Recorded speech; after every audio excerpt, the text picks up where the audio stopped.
So these right here are the Nothing Headphones 1, their first flagship over-ear headphones. I've had the opportunity to briefly test some of Nothing's other products, but headphones is a completely different thing. It's where sound, comfort, and design all have to come together and where expectations are really high. But let's rewind a little bit. So what does make a pair of headphones truly flagship? It's got to start with great sound that makes every detail pop. Then add to that a battery that keeps going for a day or two. Next is some really good noise canceling that cuts out the world around you, and maybe some soft ear cups that provide all-day comfort. All of those definitely play a role, and to be fair, nearly every flagship checks all of those boxes. And Nothing is kind of shaking things up by doing things their own way. And surprisingly, it works. Starting out with the most obvious thing is, of course, the design. I've been using the darker colorway, which blends in more with my setup and gives the headphones a sleeker and more understated look while still retaining the signature transparent aesthetic. Nothing's products are known for their transparent design, and while transparent products are nothing new, it's interesting to see a brand make it such a core element of their approach. Now, the shape of the ear cups is also very different from most flagships. Nothing has gone with a rounded rectangle shape that feels like it was largely influenced by old cassette tapes. When it comes to fit though, they're actually pretty comfortable. The ear pads are soft, have plenty of cushion, and come with a pretty wide opening that provides an even seal around the ears. The headband also has plenty of padding, so it sits softly on your head. It's fully adjustable and has a solid build, so there's no creaking or flimsiness. That said, there are a couple of things I would have liked to have seen. I feel like the headband could have dealt with a little bit less clamp pressure to make these a lot more comfortable for longer periods of wear, though to be fair, this might just be a me thing since I'm more used to wearing earbuds than compared to over-ear headphones. And the second thing is a fully folding design.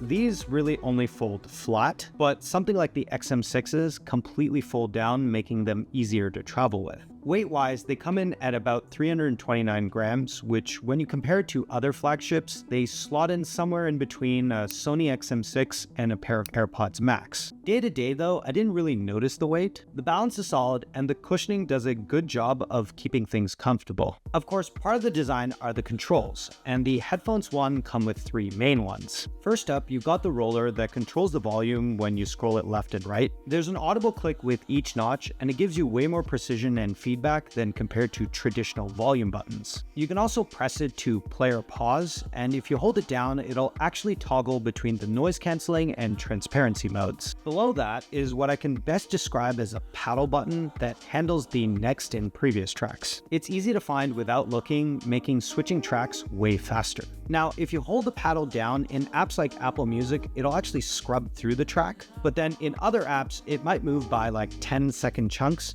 So the scrubbing seems highly dependent on the app you're using. Moving to the front is where you'll find the third customizable action button. By default, it'll activate your phone's voice assistant, but in the app, you can customize it to do other things. To round things out, along the bottom, you have your power switch, a USB-C for charging, and a 3.5mm jack if you want to wire in.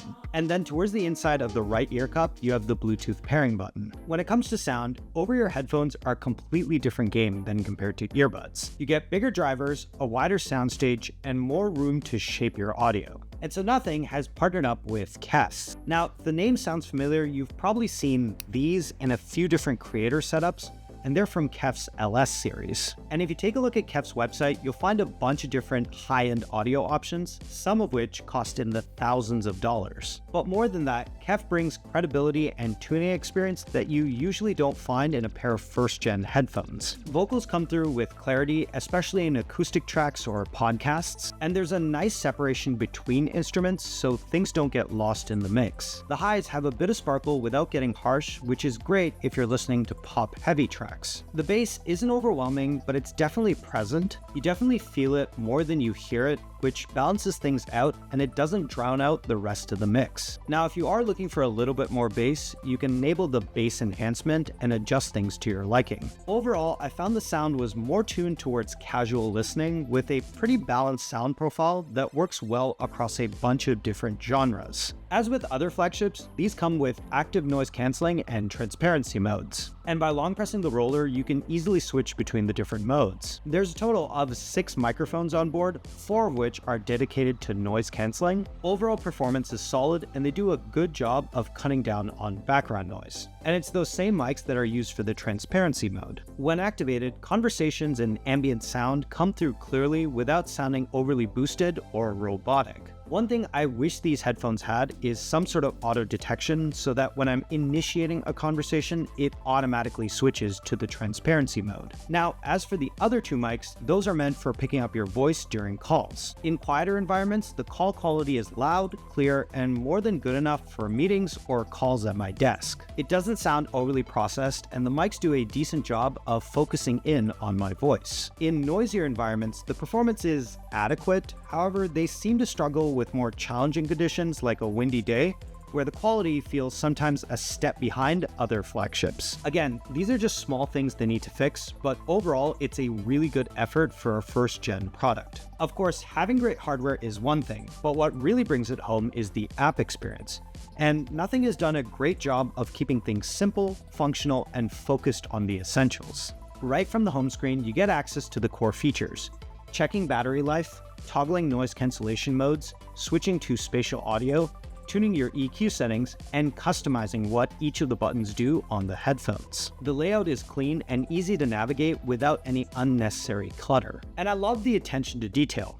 Take for instance the equalizer. There are some basic presets to get you started, but then they have an expert mode that allows you to tune the sound exactly the way that you want, and then you can save these preferences to a custom profile. And there's also deeper controls for other things, like a low lag mode for gaming, multi-point pairing for use with more than one device, and over-ear detection for media playback. Overall, the app lays out everything clearly and strikes a nice balance by offering the right amount of customization without feeling overwhelming. Battery life of these headphones is actually one of the more impressive parts of the package. You're getting 35 hours of playback with ANC on and around 80 hours with ANC off, which puts it quite a bit ahead of the rest of the competition. For comparison, the Sony XM6s get 30 hours of playback, the Bose QC Ultras 24 hours of playback, and the AirPod Maxes tap out at just 20 hours. So Nothing is really holding its own here, especially for a first-gen product. Charging is done through USB-C, and it does support fast charging, so a quick 5-minute charge is going to give you up to 5 hours of playback, which has actually been really handy for me when I forget to charge them before heading out. But in daily use, I found I could go multiple days without having to plug them in. Okay, so let's talk about price. When you look at the competition, the Sony XM6s and the Bose QC Ultras come in at that $500 to $600 range. Even a newer entry like the Sonos Ace slots into the same range. And then you have the AirPods Max that retail at $779, making them the most expensive of the bunch. As for the Nothing Headphones 1, they come in at just $369. That's an undercut of almost $150, and it feels kind of intentional, where price-wise, it's more comparable to flagships from 1 to 2 years ago, like the Sony XM4s and the Bose QC35s. And that's kind of what makes them appealing. You're getting a feature-rich package with most of what you need, but at a price that seems a lot more reasonable. It's not about cheaper, it's about delivering the real flagship value without the flagship markup. So what are my final thoughts? Do these really stack up as flagships? In many ways, yes. The Nothing Headphones 1 deliver on all the fundamentals. Great sound, solid ANC, good comfort, and a strong battery life. They check all the right boxes, but what really sets them apart is how they go beyond the list, and it's in the small things. The transparent design, tactile controls, and smooth app experience that shows a level of thought and restraint that you usually don't see in a first-gen product. And I think that Nothing didn't try to match what others were doing, but instead try to rethink what a flagship should be. But more importantly, they remind you that great products aren't just about the specs. They're about the details that makes the product feel just right. Now, if you enjoyed this video, hit that like button and subscribe for more content like this. As always, thanks for watching, and we'll catch you in the next one.